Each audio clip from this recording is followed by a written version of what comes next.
So the first call, I don't think I said my name. I think somebody hung up. Like I was like, oh my gosh. I was like about to cry. I was like, oh my gosh.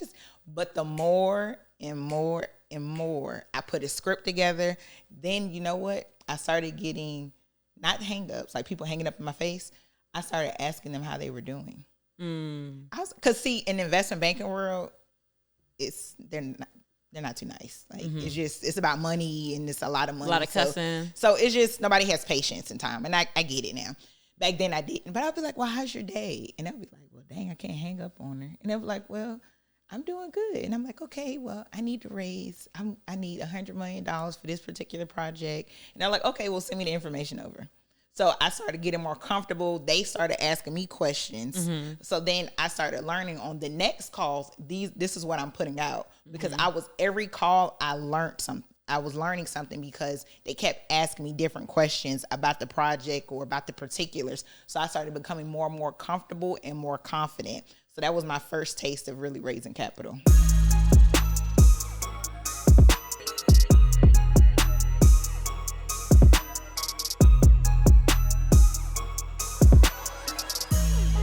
What's up, you guys? Welcome back to the More Rounds podcast. I'm Kim Lewis, your host, CEO and co-founder of CurlMix. And today we are going to learn about how to fund your business, whether that be debt, cash flow, or raising an investment. And today we have none other than Miss Davonne Reaves here, the hotel queen, you guys. All right, so let's get into it. Before we do, we have to toast.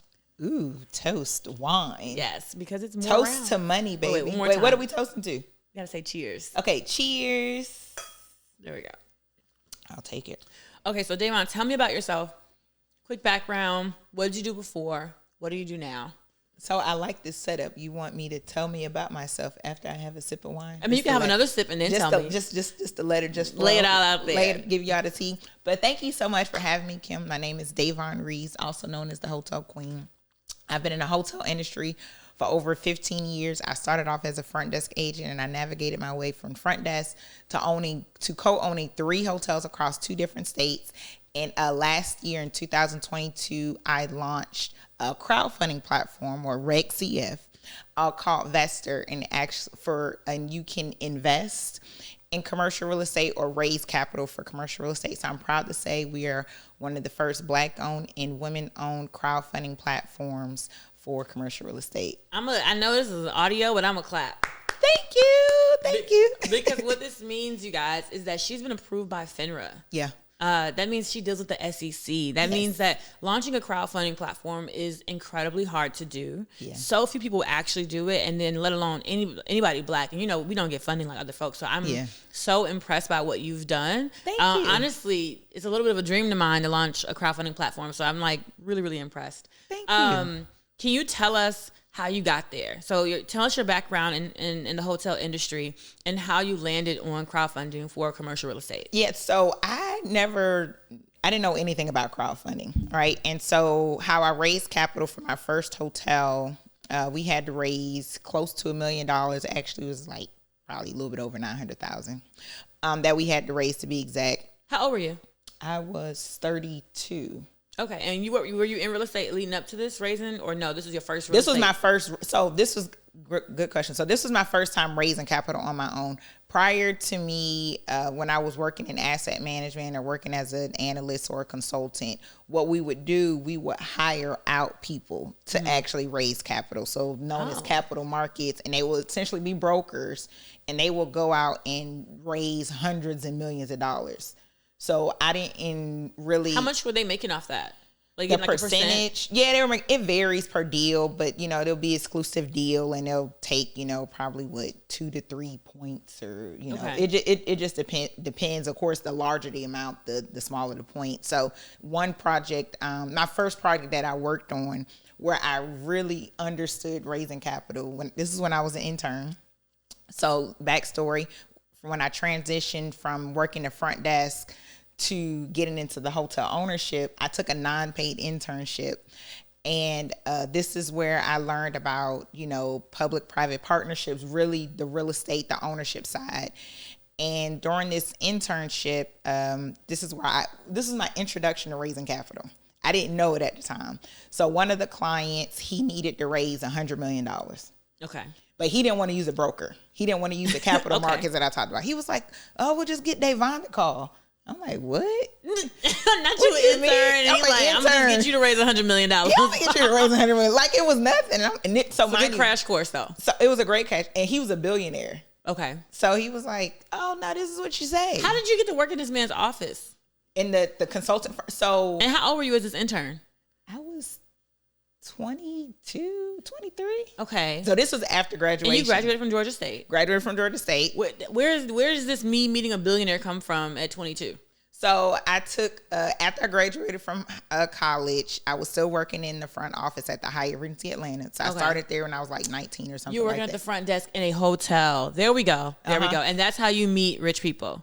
That too. Okay. So I was able to get comfortable with dealing with a lot of millionaires and billionaires. I didn't know there was millionaires and billionaires at the time, checking them in, but that's how I got comfortable.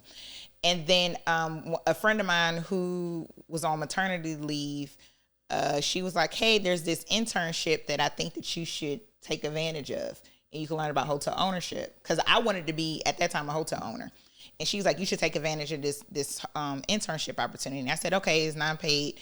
And so I was very persistent because the owner of this consulting firm didn't hire me. So, I mean, it's kind of embarrassing, but I got turned down for a non-paid internship. It was like, how do you say? That's not embarrassing. But hey, I was persistent. So I fought hard for my, I don't take no for an answer.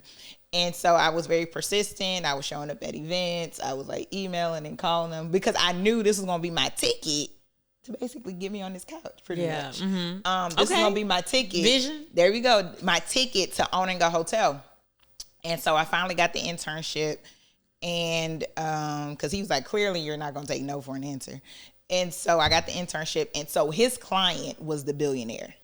So that's how I met. So this was my first time meeting a billionaire that I probably knew was a billionaire. And he wanted to raise capital. He needed to raise like $100 million or $150 million for a hotel he was developing. Okay. And so he didn't want to pay someone to raise the capital. Okay. So he had because I mean, if you're doing 2 or 3 points, let's say if it's 2% of $100 million, I'm gonna owe somebody $2 million for raising this capital. But if you working for free, I get Davonne to do it, I'm saving $2 million. Right, you know? And then, of course, I didn't think anything. I'm like, sure, why not? I mean, because you didn't have no value to add. I didn't have any value. Yes, so of course. I mean, yes, you are valuable as a human, but at the time, I didn't know. Yes. So anyway, after about 3, of course, my dad wasn't too happy about that. He was like, "What do you mean working for free?" So then about 3 months, but you're learning. You're paying for education. I mean, exactly. You know, in my mind, I was like, whatever, I'm learning, anyway. So he basically told me they had a list of all of these like different investment banks.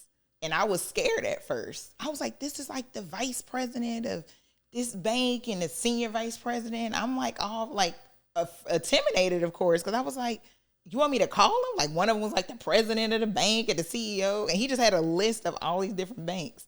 And he said, just call him. And just tell me you need $100 million.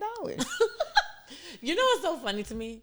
People don't realize that raising money is literally just asking people for money. Yeah. Like, yeah, they need to know some financials and some numbers and stuff, but you have to have the gumption to ask for money. But it helped me build my confidence, though. So the first call, I don't think I said my name. I think somebody hung up. Like I was like, oh my gosh. I was like about to cry. I was like, oh my gosh. But the more and more and more I put a script together, then you know what? I started getting not hang-ups, like people hanging up in my face.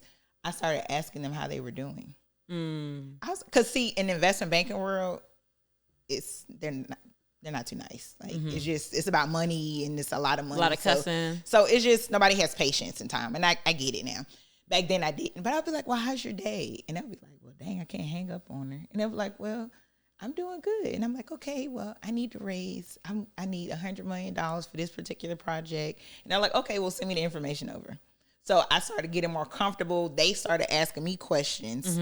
So then I started learning on the next calls, this is what I'm putting out. Because every call I learned something. I was learning something because they kept asking me different questions about the project or about the particulars. So I started becoming more and more comfortable and more confident. So that was my first taste of really raising capital. Did you raise the $100 million? No, we didn't raise it. We ended up working with the capital markets person.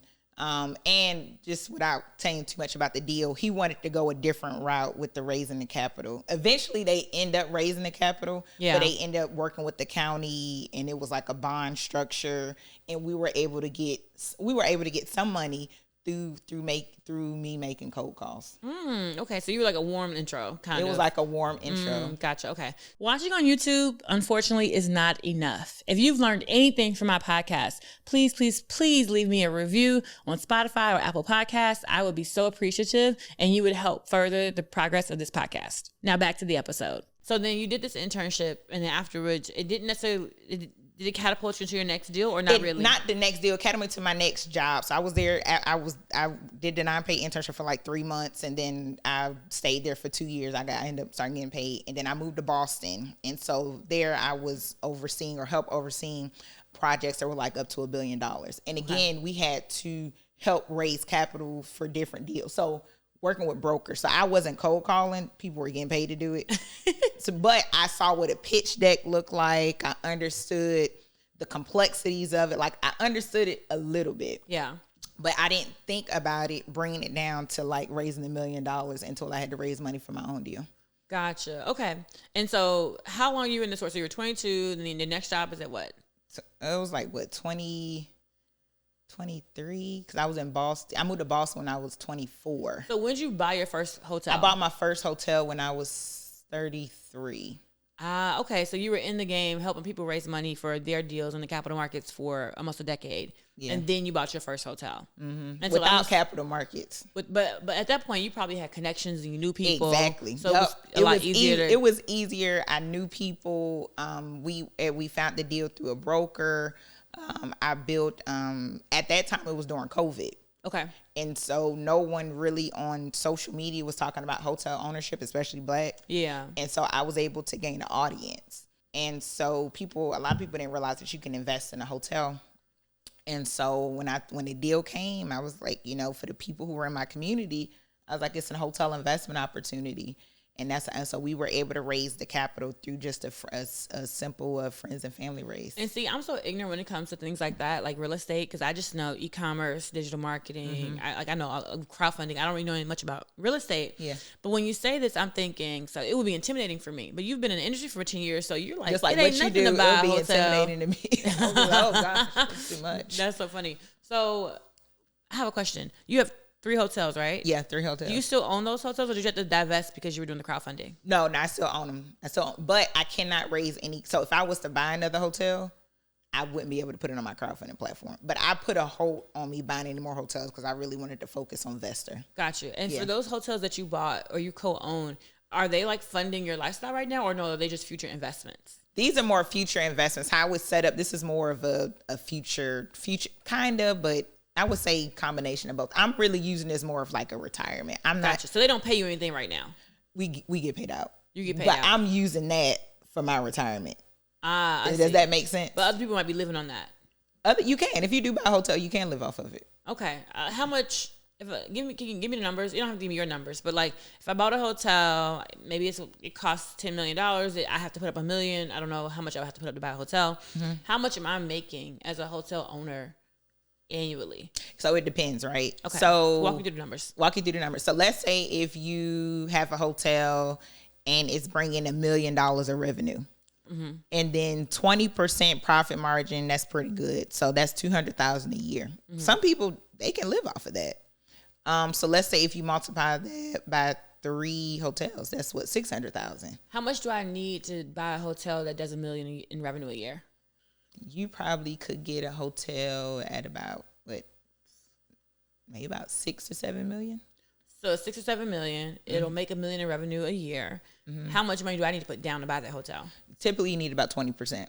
Okay, so it's like buying a house. It's like buying a house. Commercial real estate. Okay. Yeah, it's commercial real estate. So you need about 20. If it's an acquisition, it's probably going to be like 20 to 25%. It's a development, meaning you're developing it from the ground up, is more like 30%.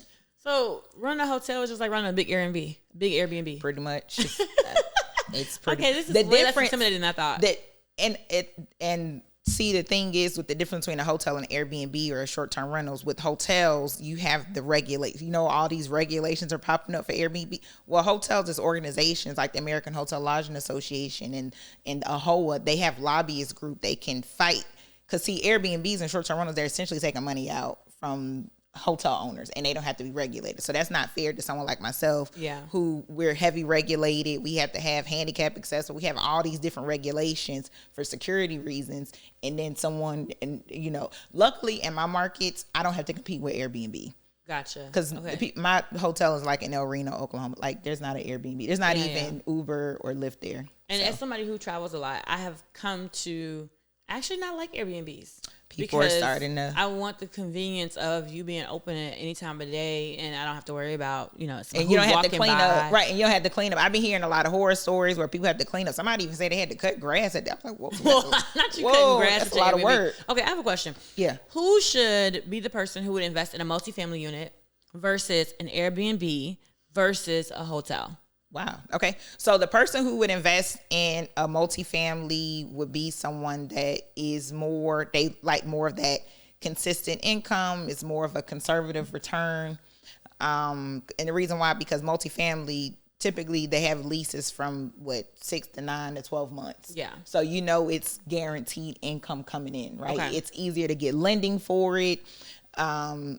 Sometimes it's harder to buy multifamily because it's saturated. A lot of people they just go into multifamily from residential. Airbnb units or short-term rental units, typically you in order for you to really make a lot of money, you have to have a lot of different units. Okay. So people sometimes with short-term rentals, they like the income coming in, like they like the cash flow coming in. You have to have systems in place in order to do it. So the people that does Airbnb is like, if they buy a house or rent a house or what is it called, arbitrage or whatever. Yeah. And they just like that instant quick cash flow that's coming in. Is it like significantly more lucrative than like a multifamily? Well, the reason why short-term rentals and multifamily is different because multifamily, it's the same. It's the locked-in price for 12 months. I see. Short-term rental or Airbnb, if the Super Bowl comes in, the host can increase the price. I see. Multifamily, you just. But if it's the holidays, then you might be, down. Short-term rental, it can fluctuate. Maybe depending on that market or that Airbnb unit, during that week they only get business travelers, so they can increase the rate. And then on the weekend they get more leisure, so they may want to decrease it. So it's that revenue management coming in. Now let's get to the hotel. Yeah. So a difference between someone who has multiple short-term rental units, it may be easier for them to probably not go with the branded hotel because they're so used to doing their own thing. So they don't understand, because when you're buying into a hotel, you're buying into a franchise. Okay. And so short-term rental, the hosts are so used to being really creative and coming up with so many different revenue streams. Whereas as opposed to a hotel, you're kind of confined. So you can't do some things that you would for short-term rental. So, but you're gonna make a whole lot more money on the hotel end than you will on the Airbnb versus multifamily. You can, and the reason why, because with the hotel, you're owning the land, you're owning the real estate, and you're owning the business.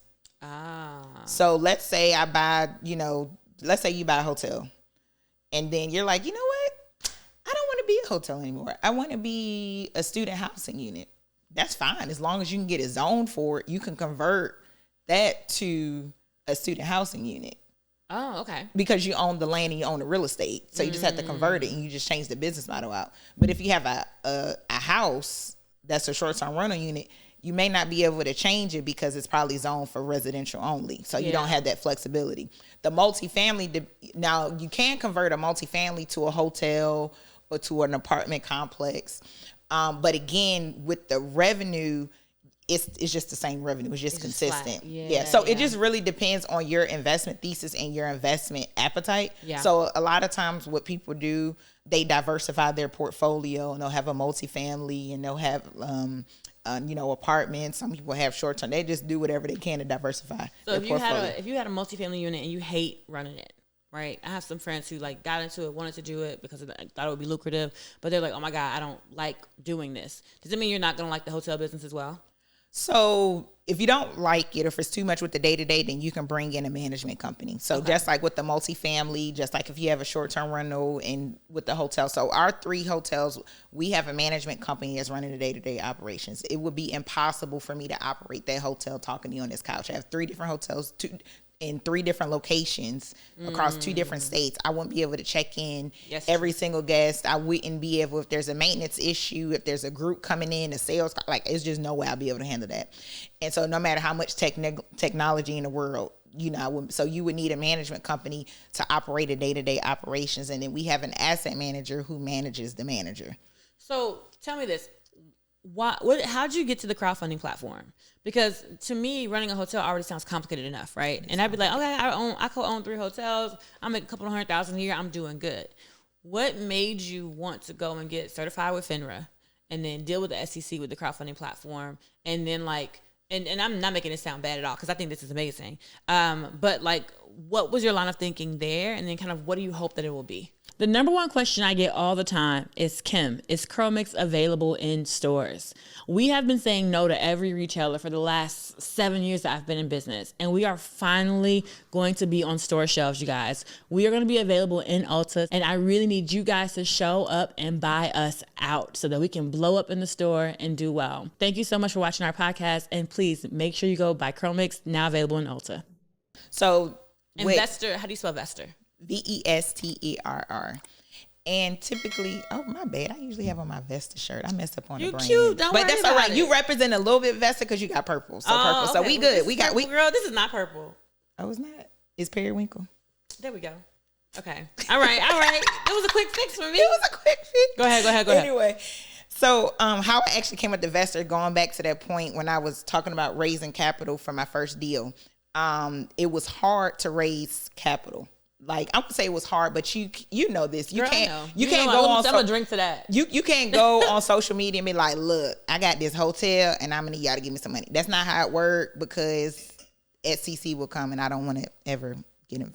I love the SEC and I want to keep a really good relationship. I'm an attorney who works at the SEC. So you understand. So yeah. Anyway, but go ahead. So, and I was like, dang it, it's not. And then when I was looking at, can you tell us what the SEC is? So the SEC stands for Security Exchange Commission. It essentially is a government entity, and their job is to protect investors, right? Their job is to make sure that, you know, people like us who raise capital, that we're in compliance, and that we're making sure that we're disclosing information, we're doing the things the right way, and they're just coming in and just auditing and making sure that, again, we're protecting the investors. And we're not taking advantage. We're not taking advantage of investors, because there are some people, unfortunately, who take advantage of investors, and I don't agree with that at all. I don't believe in that.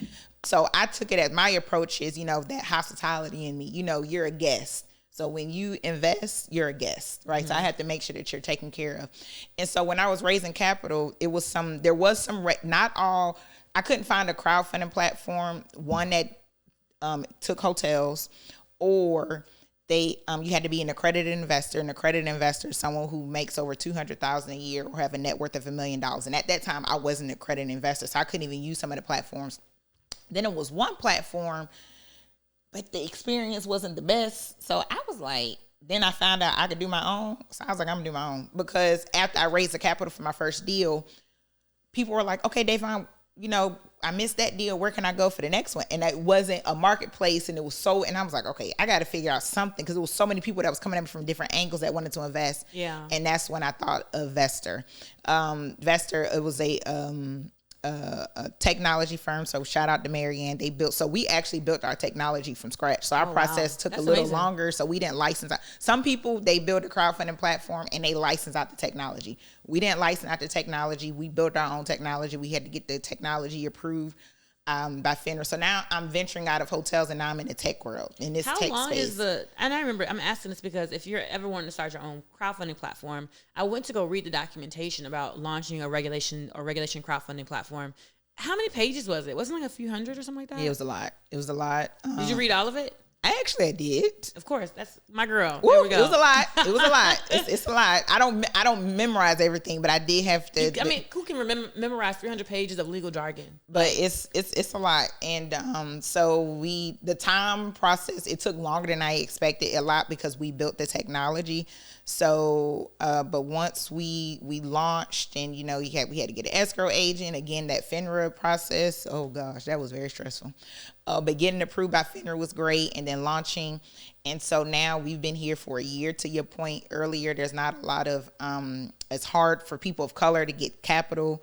It's hard. There's not a lot of Black-owned crowdfunding platforms that are still here. So the fact that we're still here, we're working on some deals now that are be going through compliance, and as we have hotels and retail and multifamily. So essentially, I'm connecting the investor to the general partner, or the limited partner to the general partner, because not everybody, as you know, you're the general partner in your deals, and so you need limited partners, right? And not everybody want to put a hotel deal together or put a multifamily deal together. They may be like, you know what, I just want to deal and build my retail business and then just own CurlMix. Like, I don't want to develop a hotel. I just want my product in hotels, but I don't want to develop it. So then as an investor, you can invest passively in a particular project. And I wanted to take a moment to explain to people that is a good idea. What? You missed what I was saying. CurlMix and hotels. Okay. All right. I'll think about it. I like to stay in my lane. But no, I was just thinking that I think it's important for people to understand the difference between real estate and a tech platform. Yeah. And the reason I'm saying this is because in fintech, the valuations on a fintech, well, let me say this. The valuations on a product company can be 3 to 5 times revenue. Mm-hmm. And depending on how much of a brand you have, it could be 1 or 2 times revenue if you don't have a good brand. Mm-hmm. If you have a good brand, it can be up 3 to 7 times revenue when you go to sell it, right? Mm-hmm. For fintech, it can be anywhere from 15 to 25x, whatever the revenue is. So that means if Davonne does $1 million on her platform, her business can be worth $15 million. It means if you do $10 million, it can be $150 million. It depends. Now, I am, and you could tell me if you've seen this, but I am waiting to see an acquisition in the crowdfunding space. Oh, that's that way. If there's been some acquisitions or mergers. I think Cedars and Republic. So there have been some. Cedar. What is Cedar? Cedars. I think was it Republic or Start Engine? I think either Republic or Start Engine, they merged with Cedars. Is that like a real estate platform or something like that? It's not real estate. I haven't seen too many real estate. I've seen. But it's okay, you're first to market for what you're doing, or not, one of the first. So that means you got a little bit more time before you will see an acquisition. Yeah. But that's good though. I'm excited for you because fintech valuations, they be nice. Which is why I was considering it.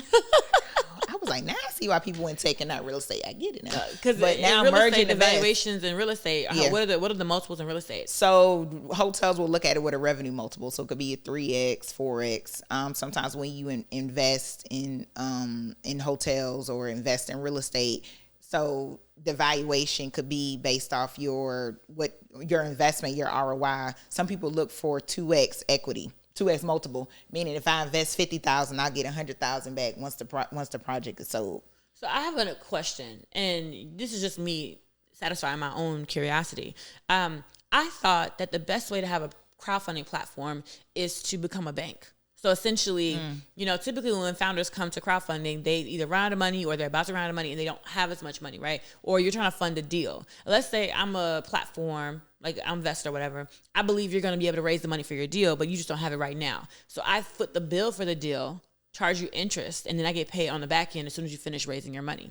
Is that legal? Like, can you do that with FINRA and SEC? That I'm not sure. Okay. And I do know typically whatever you do, you have to disclose it. Gotcha. Okay. You have to, and also it depends on how you're structured. So since I'm a Reg CF or regulation crowd fund, we would have to we disclose what we're doing, which would be just strictly an equity raise. Okay. And what that sounds like, that could be part of like a debt raise. So if it needs to be disclosed, and then FINRA needs to be aware of it, because a lot of times what people get in trouble with, they don't disclose what they're doing, and so the investor may not realize that the platform is funding the bill. Until it actually and that can cause some issues. I see. So it just needs to be disclosed, and then of course FINRA would need to know. Okay, so I have some lightning round questions for you. Okay. Do I need to sip? Go ahead, girl. I need to drink sip? away. Drink away. Okay. What is a belief about entrepreneurship that you once believed but you no longer do? That is easy. You thought it was easy? Yeah, because, people are like, oh, I'm an entrepreneur living this great life. They don't tell you. I think more and more now, people are like being honest that entrepreneurship is hard. Mm-hmm. And more people are sharing journeys and being more honest and not just showing the end result. But now we're starting to see more of the beginning, the middle, and the mistakes. So when I started off being an entrepreneur, I didn't know that. And social media it was big, but it's not as big as it is now, or at least I'm not involved in social media as I was before. And so now I just see more and more people telling the stories like, okay, this is hard. And my journey may be different. So our journeys are different. Yeah. Right. Everybody has a different journey, and everybody has a different way of doing entrepreneurship. There's no right or wrong way of doing entrepreneurship. Ain't no wrong way? I think it might be a wrong way. Well, you're probably right on that. Okay, go ahead. You're probably right on that. You're actually right on that. Because a lot of times with people, they start being an entrepreneur and they don't want to listen and they think they know everybody. The SEC definitely says there's a wrong way. You are absolutely right. You are right. Okay, you're right. So I'm going to take that. I'm going to take that back. So there's different ways. How about that? There's different ways on becoming a hotel owner. There's different ways of raising capital or becoming an entrepreneur. So like when I first started off, I wished I would have talked to more entrepreneurs more about the different ways of capital, like business credit. And I didn't know a lot of those different things. And, I see. Okay. And different ways of just being more capitalized and understanding so like cash flow. Yeah. Because you come from the hotel industry, so you're focused on cash flow, which is not a bad thing, right? Like, if you start out with debt, you start out in investments, you can go crazy. And then my grandma was like, pay everything off in cash. So I didn't understand OPM. So to me, if I would have understood more of leverage and OPM, so. What's a book you believe everyone should read? That's a good question. There's so many books. Always this one book. I forgot the author. It's called, and this is for anybody. Don't fuck up your startup, I think. Oh, I never heard that book. Okay. There's something like sorry, I said the F-bomb. But that's the name of the book. It's like don't F up. It's your world. The F up, the F up this, I think that's what it's called. That don't F up your startup. And I just read that book not too long ago. And I was like, oh my gosh, I wish I would have read that, when I first got into the start. Because essentially, a business is a startup. When you start up a business, it's technically a startup, right? Yeah. And so, but it's like he talked about different mistakes that he made. He talked about the different mistakes that other companies made or startups made, and how you need to pivot and how you need to talk to people in the community. And a lot of times when people start their own business, they base it off themselves and they think that their business or their product or service is for everybody. Yeah. So I think people in the entrepreneurship world or people who are starting off, they should understand money and they should understand marketing. Okay. Yeah. What moment in your career do you would love to relive? When I first closed on my first hotel deal, I wasn't present for the moment, and I didn't document my journey. I was just in it because I was like, I just got to close because it was more sentimental for me because I said I wanted to close on a hotel before my grandma's birthday because I didn't get the chance to check her in before she passed away. And so check her in my hotel. And so February 6th, 2021 was my deadline. And we closed like on November 1st, 2020. And so I didn't take a picture at the closing table. It was virtual because it was COVID. So I was in the bank and my little baby was running around and I'm trying to wire the money and all that stuff. And so, but I didn't take a picture. Like I didn't document, and I was so worried about the next deal that I wasn't present for that moment. Like, Davonne, this happened. Like, your goal is complete. Like you made history. Like, so by the time it went out to the world that I made history, I was like, oh, but I was raising capital for another deal. Right, you was on to the next. I was on to the next. So they're like, you made history. And I'm like, I did. Like, oh, okay. Not being present enough. Tell me something you said in entrepreneurship that you wish you hadn't. Oh gosh, there's a lot of stuff. Look, I tell my friends and family, I got foot and mouth syndrome, so I say all the wrong things all the time. All the time. I'm a Gemini, so hey Geminis. It just in our head and just whoosh come out. So I guess the same thing for the mouth. So I don't know.